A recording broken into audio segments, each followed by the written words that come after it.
Approximately 9.2 million square kilometers across northern Africa, the Sahara is the largest hot desert in the world. It stretches across 11 countries, covering vast regions of Algeria, Chad, Egypt, Libya, Mali, Mauritania, Morocco, Niger, Western Sahara, Sudan and Tunisia. Contrary to the popular image of endless sand dunes, sand seas make up only about 15% to 20% of the desert's total area. The remainder of the landscape consists mainly of rocky plateaus, gravel plains, and rugged mountain ranges like the Ahaggar and Tibesti. Despite its extreme hyper-arid climate, the desert harbors rich subterranean natural resources that drive regional economies. Millions of years of geological history created massive underground reserves of petroleum and natural gas, particularly in Algeria and Libya. Beneath its arid surface lies the Nubian sandstone aquifer system, the world's largest known fossil water aquifer system, supplying fresh water across national borders. The region is also extraordinarily rich in mineral wealth, including vast phosphate deposits in Morocco, used worldwide for agricultural fertilizers. Significant reserves of iron ore, gold, uranium and copper are actively mined across countries like Mauritania and Niger. In recent years, the Sahara's intense solar irradiance has made it one of the planet's most promising frontiers for utility-scale solar and wind energy production.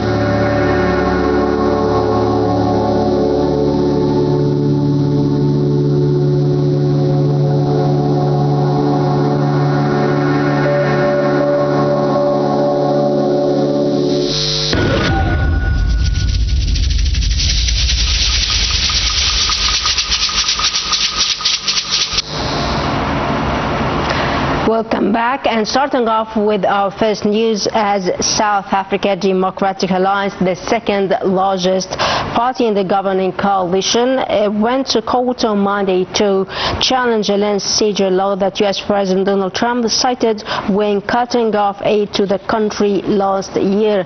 The case has caused friction with the biggest party, the African National Congress, as the country gears up for elections in November. It has been the subject of a lengthy and often acrimonious debate for years until it was signed into law by President Cyril Ramaphosa in January 2025, and no land has been seized to date. The pro-business and mostly white-led DA says the legislation gives the government vague and sweeping powers and it will deter investment. Ramaphosa ANC, former liberation movement, says the legislation is a milestone in its efforts to transform the country's racially unequal economy, in which the white minority still owns most of the private farmland. And South Africa government has rejected Trump's criticism of its land reform policies and says the act is comparable to similar laws in many other countries. And moving to China, as China's third medical expert team for the Ebola response arrived in Kinshasa, capital of the Democratic Republic of Congo, on Saturday to support the country's efforts to strengthen its defenses against the epidemic. Spokesman of DRC Health Ministry said the Ebola situation in DRC remains severe and response efforts continue to face considerable pressure. He added that the visit of the Chinese experts would provide support for the epidemic, surveillance, patient treatment, and laboratory testing.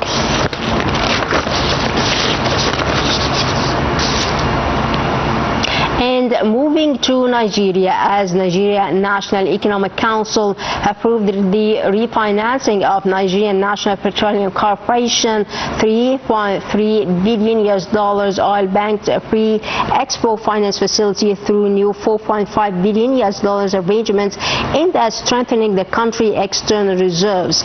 The new facility, dubbed Project Gazala 2, will redefine $1.5 billion outstanding funding under the original 2023 deal while unlocking an additional $3 billion in liquidity. The refinancing comes as one of Africa's largest economies seeks to shore up its foreign reserves and fund fiscal priorities amid persistent pressure on the Niger country and efforts to attract foreign investments through economic reforms.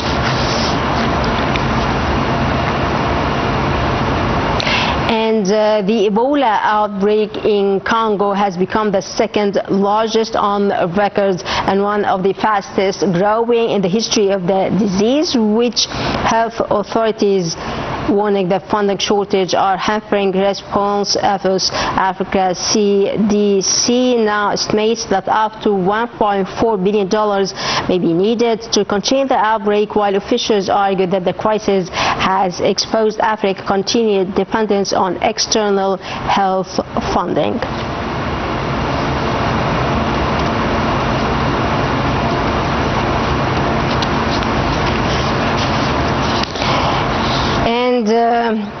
African health officials and policymakers are intensifying discussions on the alternative heat financing mechanisms as many countries continue to fear the effects of reduction and external donor funding.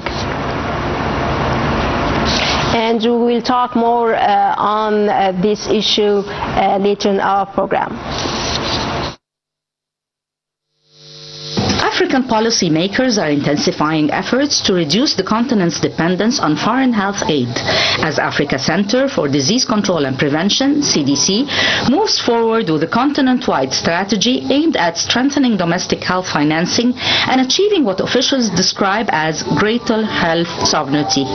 The initiative seeks to help at least 20 African countries finance half or more of their health spending from sustainable domestic sources by 2030.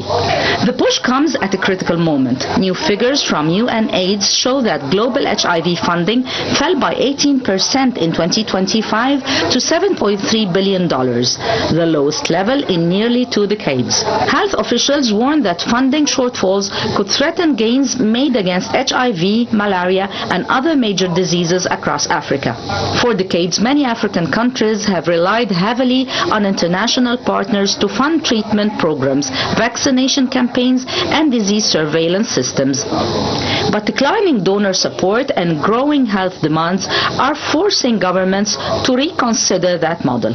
According to Africa's CDC, the goal is not only to close funding gaps, but also to build stronger and more resilient health systems capable of responding to future crises. The debate has gained further urgency amid the ongoing Ebola outbreak in Central and East Africa.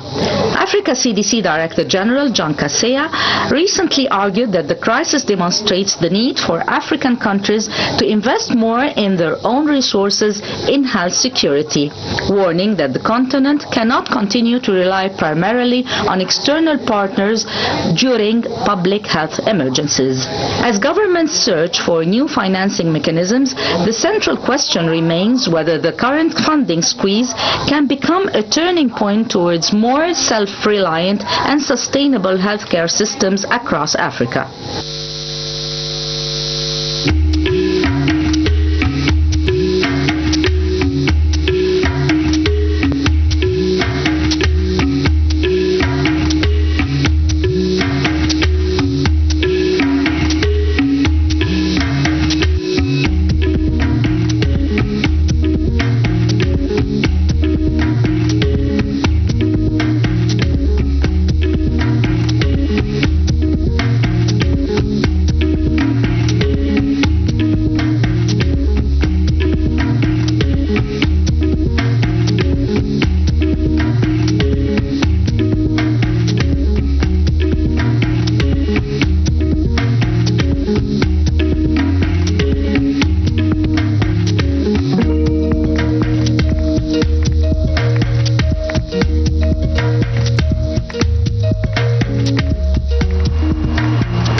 we have just displayed a report on Ebola outbreak in Congo, and now moving to our topic today, as African health officials and policymakers are intensifying discussions on alternative health financing mechanisms, as many countries continue to feel the effects of reduction in external donor funding. And to shed more light on this issue, I'm honored to be joined over the phone by Dr. Magdy, Adly, Hospital Development Advisor to the Ministry of Health.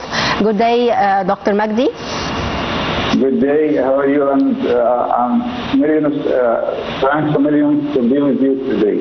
Thank you so much for joining us on RTV International. And at the beginning, the Africa Centers for Disease Control and Prevention is calling for greater health self-reliance when it comes to financing the health sector. What developments prompted the organization to launch the new health financial strategy now? Okay, in fact, yes, the Africa Center for Disease Control and Prevention, is called African CDC, has adopted a strong health sovereignty and self-reliance agenda to reduce Africa's dependence on imported medicine, vaccine, diagnosis, and medical devices. And may this policy include local manufacturing and looking for produce at least 60% of Africa's health products needs by 2040, including medicine, vaccine, diagnosis, and medical devices, and launch an initiative called Buy Africa policy, which encourages Africa government and recruitment agencies to be the priority for purchasing quality assured health products manufactured in Africa through Africa boosted procurement mechanism, which is called ABBM. Also, it will strengthen the regularity system, expanding regularity and harmonization and reliance among African national regularity authorities and Africa Medicine Agency to speed approval of local manufacturing products. Also, we can involve technology transfer and innovation, build African manufacturing capacity through investment in research and workforce development and partnerships. Also, sustainable financing, which is an important issue, to increase domestic investment and establishing financing mechanisms to support African manufacturers. So that we can secure or make a health security and sovereignty and shift to reliance on external donors towards Africa-led financing, production, and governance of health system.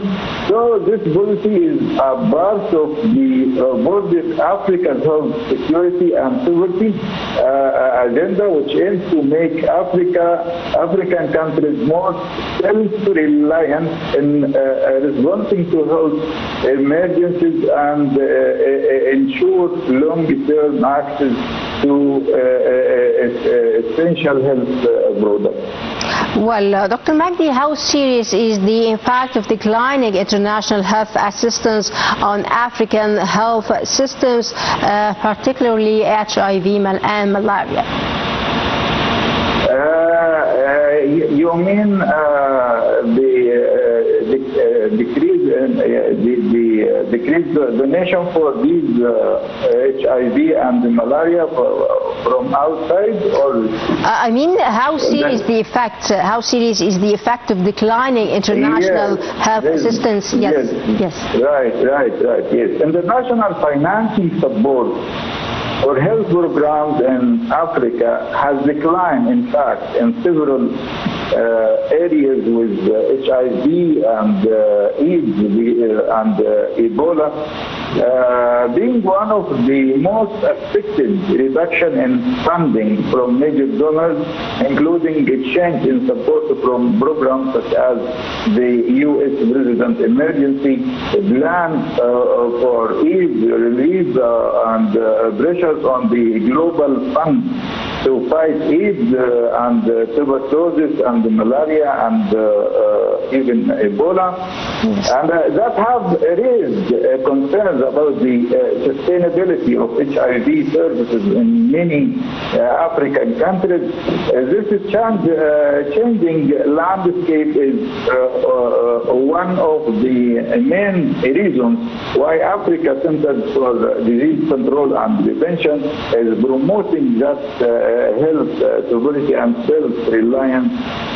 This strategy encourages African countries to increase domestic financing for health, expanding local manufacture of medicine, vaccine, and diagnosis, strengthening regional requirements through that initiative, which is Buy Africa, build a resilient health system that are less dependent on external donor funding. For HIV, specifically, reduced international funding may affect HIV testing and prevention programs, access the something what's called antiretroviral therapy (ART) and laboratory and diagnosis service, community outreach and support programs, surveillance and monitoring activities. So the long-term objective is to ensure that essential health services remain sustainable even if external donor support decrease. This shift also supports economic development by strengthening African pharmaceutical manufacturing sector and creating a skilled job. Well, Dr. Magdy, also how can governments increase health spending without placing additional burden on already strained economic or economies and also citizens? You mean I'm not hearing well. I am asking about. Yes, my question is how can government increase health spending without placing additional burdens on economies and also on citizens? Yes, you mean how countries facing the challenge for make a balance between the capacity of African countries which facing the challenges of disease. I mean to make a balance between increase the health spending at the same time without adding more burdens on economies and also on citizens. Yes, in fact, many African countries have made a significant progress in strengthening their health system, but many still face major capacity challenges. Because you know the which called GDP of their countries is low, and in the same time the international funding decline will need to increase their own capacity to respond to these diseases. So there is something what's called key capacity challenge include limited domestic health finance, shorting of trained health workers. Yes, of course, it's a great challenge. Yes. Yes, dependence on imported medicine, vaccine, and diagnostics, and weak laboratory and surveillance system in some countries, limited manufacturing capacity for health products. unequal access to health care, especially in rural areas. So to face these challenges with greater self-reliance Yes. and countries. So there is some items we can say it very fast. One is increasing domestic investment in health through Yes, Dr. national Magdy. budget. Yes, Dr. Yes, Magdy yes. Adly, Hospital Development Advisor to the Ministry of Health. I would like to thank you so much for your time and also for your insights. And by that we come to the end of this edition of Voices of the Continent. Thanks for watching and stay tuned for more on Adly TV International.